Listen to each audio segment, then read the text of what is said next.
É como é pessoal, seja bem-vindo ali no canal, meu nome é Nilton Olivier, sempre um prazer te apresentar esse programa. Na imagem está corre novo videoclipe de PCC, que também com o nome de Rosto Pateto 2. É proposta que não está abre o programa Novidade Crioulo de hoje, então checa um cheirinho. Baby de trap, chamando selvagem, tu pensa-me simples, coragem. Eu sonho filho, moro para verdade. Sem papel, sem estrilho, macho não te pega, sem giro. Não sabe se você sabe, mas se você sabe, fica a saber, mas nunca te cansa. É tema de boy game que essa circula, se não você checa um cheirinho. Promessa fodida com o velho, prometem da pura messa.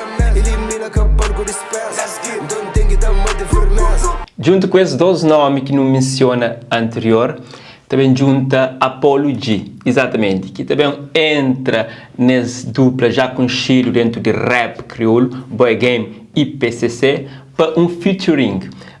Pode bem ter outros nomes, outras envolvências nesse trabalho, mas por agora aquilo que não sabe, no vários estúdio de rapaz, onde que lá na Feito Rico, que é a firma que está a trabalhar esse projeto, que se me dá paciente gosto um coche desse trabalho.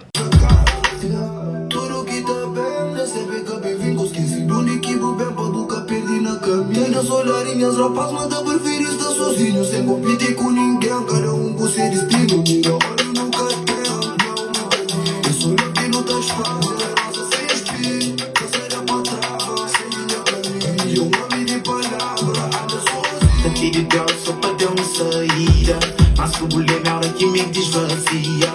Então fica assim que não usa puta consumir, tem coisas que capacidade se mais é luz. Espelho baixo, mas eu vou dar de rico. Agora, para aquele cheirinho que boa, Belinda fazer uma pergunta. Watch mais música ali também bate, horas que sair na street. Deixa a opinião no comentário. Não tem lá 3 nomes grandes. Certamente vou bem ali para morrer um desses. Falar aquele que é o preferido, se botam. A minha estudo não está curto. Rapaz, que não tem flow e feeling diferente. E não queria também nesse trabalho ali, também prevalece isso e fãs também adoram.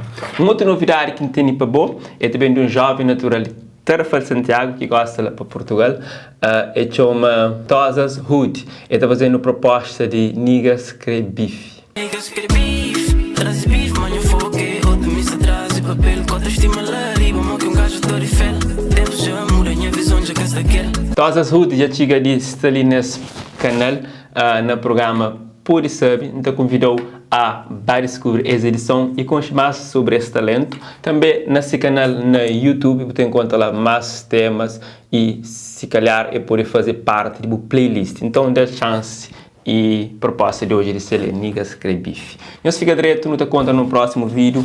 One love.